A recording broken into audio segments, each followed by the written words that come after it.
ನೀವು ಬಿಡಿ sir, super. ಇದೇ ಜೋಶ್ ಪರೀಕ್ಷೆಯಲ್ಲೂ ಇತ್ತಾ ಹೇಗೆ? ಸರ್ ನೆನ್ನೆ ಟೀ ಮಾಡ್ಕೊಟ್ರಲ್ಲ, ಸಖತ್ತಾಗಿತ್ತು. ನಾನು ಕೇಳಿದ್ದು ಮಾರ್ಕೆಟಿಂಗ್ ಪರೀಕ್ಷೆ ಬಗ್ಗೆ. ಅಯ್ಯೋ ಎಸ್ ಸರ್, ಸೂಪರ್ ಆಗಿ ಮಾಡಿದೀನಿ. ಈಗ ನಿಮ್ಮನ್ನ ನೋಡಿದ ಖುಷಿಲಿ ಹಾಗೆ ಕಿಟಕಿ ಓಪನ್ ಮಾಡಿ ಜೋರಾಗಿ ಕಿರ್ಚಿಬಿಡೋಣ ಅಂತ ಅನಿಸ್ತದೆ ಗೊತ್ತಾ. ಕಿಡ್ನಾಪ್ ಮಾಡ್ಕೊಂಡು ಹೋಗ್ತಿದ್ದೀನಿ ಅಂತ ಪೊಲೀಸ್ನವರು ಹಿಂದೆ ಬಂದ್ಬಿಡ್ತಾರಷ್ಟೇ.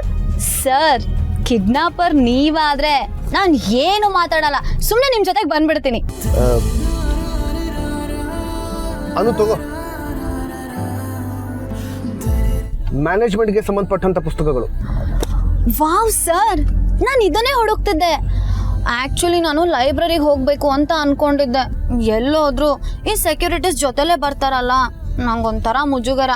ಹೋಗ್ದಲೇ ಹಾಗೆ ಕಾರ್ ಹತ್ಬಿಟ್ಟೆ. ಹೌದು ಸರ್, ನಾನು ಈ ಬುಕ್ಸ್ನೇ ಹುಡುಕ್ತಿದ್ದೆ ಅಂತ ನಿಮ್ಗೆ ಹೇಗೆ ಗೊತ್ತಾಯ್ತು? ನಮಗಿಷ್ಟ ಆದವರು ಇಷ್ಟ ಕಷ್ಟಗಳನ್ನು ತಿಳ್ಕೊಳ್ಳೋದು ಬಹಳ ಸುಲಭ. Thank you so much sir. ಈ ಪುಸ್ತಕಗಳು ನಿನಗೆ ಉಪಯೋಗಕ್ಕೆ ಬರುತ್ತಲ್ವಾ? ಸರ್ ಏನಿದು ಉಪಯೋಗ ಆಗುತ್ತಾ ಅಂತ ಕೇಳ್ತಿದ್ದೀರಾ? ನೋಡ್ತಾ ಇರಿ, ಬೇಕಾದ್ರೆ ಎಕ್ಸಾಮ್ ಕ್ವಶನ್ ಪೇಪರ್ ಸೆಟ್ ಮಾಡೋರು ನಾಳೆ ಈ ಬುಕ್ಕಿಂದನೇ ಕ್ವಶನ್ಸ್ ಕೊಟ್ಟಿರ್ತಾರೆ. ನೀನು ಯಾಕೋ ನಿನ್ನ ಪರೀಕ್ಷೆ ಭಾರ ಪೂರ್ತಿ ನನ್ನ ಮೇಲೆ ಹಾಕೋ ಥರ ಇದೆಯಾ? ಸರ್ ಬರೀ ಪರೀಕ್ಷೆ ಭಾರ ಅಷ್ಟೇ ಅಲ್ಲ, ನನ್ನ ಜೀವನದ ಭಾರನೂ.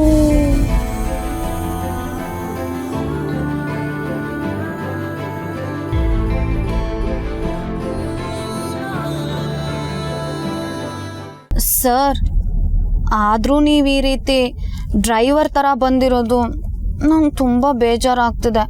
ಇನ್ನೊಂದು ಸತಿ ಹೀಗೆ ಮಾಡಬೇಡಿ. ಹೌದಾ? ಹ್ಞೂ ಸರ್. ಹಾಗಾದರೆ ಕಾರ್ ಸೈಡಲ್ಲಿ ಹಾಕ್ಬಿಡ್ಲಾ? ಅಯ್ಯೋ, ನೀನು ಇದೆಲ್ಲ ತಲೆಗೆ ಹಾಕೋಬೇಡಾನು. ನಾನೇನು ಕಷ್ಟಪಟ್ಕೊಂಡು ನಾನು ಕರ್ಕೊಂಡು ಹೋಗ್ತಾ ಇಲ್ಲ. I love this.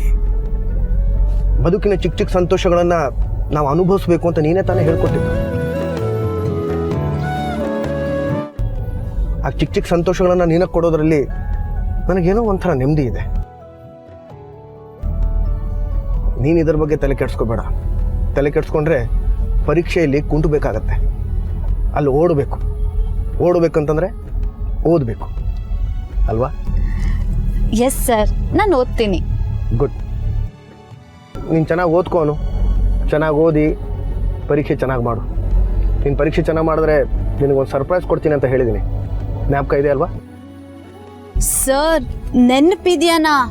ಆ ಒಂದು ದಿನಕ್ಕೋಸ್ಕರ ನಾನು ಕಾಯ್ತಾ ಇದ್ದೀನಿ ಗೊತ್ತಾ.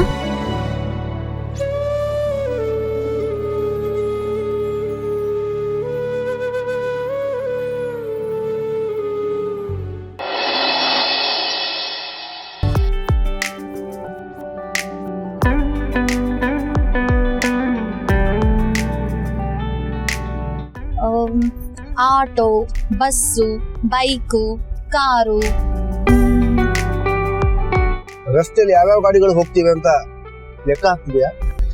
ಅಲ್ಲ ಸರ್, ನಾನು ನಿಮ್ ಜೊತೆ ಯಾವ್ದ್ಯಾವ್ದ್ರಲ್ಲಿ ಓಡಾಡಿದೀನಿ ಅಂತ ಲೆಕ್ಕ ಹಾಕ್ತಿದ್ದೆ. ಟ್ರೈನು ಮತ್ತೆ ಫ್ಲೈಟ್ ಬಿಟ್ಟು ಇನ್ ಎಲ್ಲದರಲ್ಲೂ ಓಡಾಡಿದೀನಿ. ಲಂಡನ್ಗೆ ಹೋಗಿದ್ದಿದ್ರೆ ಒಂದು ಟಿಕ್ ಹಾಕ್ಬೋದಾಗಿತ್ತು. ಅಯ್ಯೋ ಬೇಡ ಸರ್. ಯಾಕೆ? ಏನಾಯ್ತು? ನೀವೇ ಹೇಳಿದ್ರಲ್ಲ ಲಂಡನ್ಗೆ ಹೋಗದೆ ಇದ್ದಿದ್ದು ಒಳ್ಳೇದಾಯ್ತು ಅಂತ. ಸರ್ ನಮ್ಮಪ್ಪ ಯಾವಾಗ್ಲೂ ಒಂದ್ ಕತೆ ಹೇಳೋರು. ಒಂದು ಸಣ್ಣ ಹುಡುಗಿ ಇದ್ಲಂತೆ, ಅವ್ರ ಮನೇಲಿ ತುಂಬಾನೇ ಕಷ್ಟ ಆಯ್ತಂತೆ. ಅವಳು ಒಂದ್ ದಿವಸ ಆಕಾಶದ ನಕ್ಷತ್ರನ ನೋಡ್ಬಿಟ್ಟು ನಾನ್ ರಾಜ್ಕುಮಾರಿ ಆಗ್ಬೇಕು ಅಂತ ಬೇಡ್ಕೊಂಡ್ಲಂತೆ. ಅವಳು ಹಾಗೆ ರಾಜ್ಕುಮಾರಿ ಕೂಡ ಆಗ್ಬಿಟ್ಲು. ಸ್ವಲ್ಪ ದಿವಸ ಆ ಸಂಭ್ರಮನೆಲ್ಲ ಅನುಭವಿಸ್ಬಿಟ್ಟು ಅವಳು ಮತ್ತೆ ಚಿಕ್ಕ ಹುಡುಗಿ ಆಗ್ಬಿಟ್ಲಂತೆ. ಹಾಗಾಗಿ ನಾನು ಸಣ್ಣ ಹುಡುಗಿನೇನೋ ಅಂತ ಅನ್ಸಕ್ ಶುರು ಆಗತ್ತೆ. ನೀವು ಎತ್ತರದ ಪರ್ವತ, ನಾನು ಪುಟ್ಟ ಹುಡುಗಿ. ದೂರದಿಂದ ನೋಡೋದ್ ಸರಿ, ಆದ್ರೆ ಹತ್ತೋದು ಹೆಜ್ಜೆ ಮೇಲೆ ಹೆಜ್ಜೆ ಇಟ್ಕೊಂಡು ಹೋದ್ರೆ ಹಿಮಾಲಯನು ನಮ್ ಕಾಲ್ ಕೆಳಗೆ.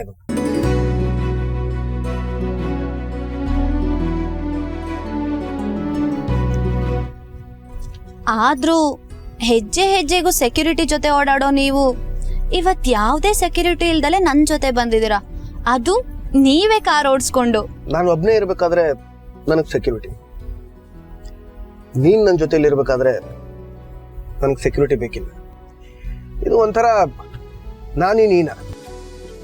ಏನು ನಾನೇ ನೀನ ಅಂದ್ರೆ? ಅಂದ್ರೆ ನನಗೆ ನೀನ್ ಸೆಕ್ಯೂರಿಟಿ, ನಿನಗೆ ನಾನ್ ಸೆಕ್ಯೂರಿಟಿ.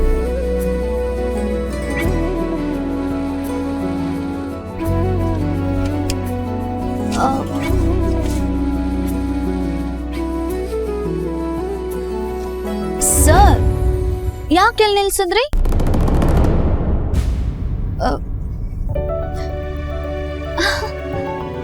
ದೇವಸ್ಥಾನ ನಿಜವಾಗ್ಲೂ? ಇದು ಕನ್ಸಲ್ಲ ಅಲ್ವಾ? ನೀವು ದೇವಸ್ಥಾನ ಕರ್ಕೊಂಡ್ ಬಂದಿದ್ದೀರಾ? ಒಂದ್ ನಿಮಿಷ ಸರ್, ಇದು ಕನ್ಸಲ್ಲ.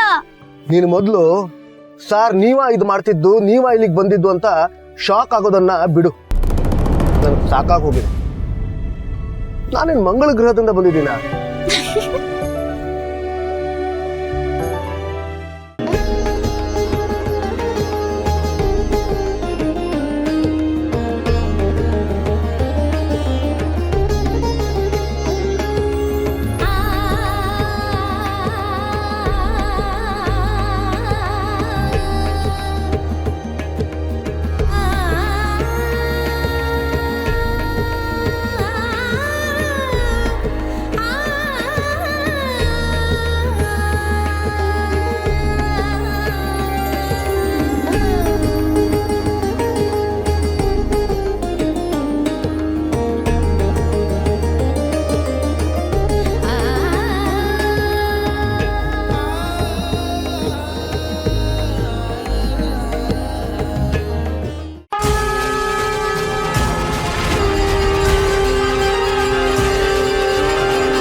Don't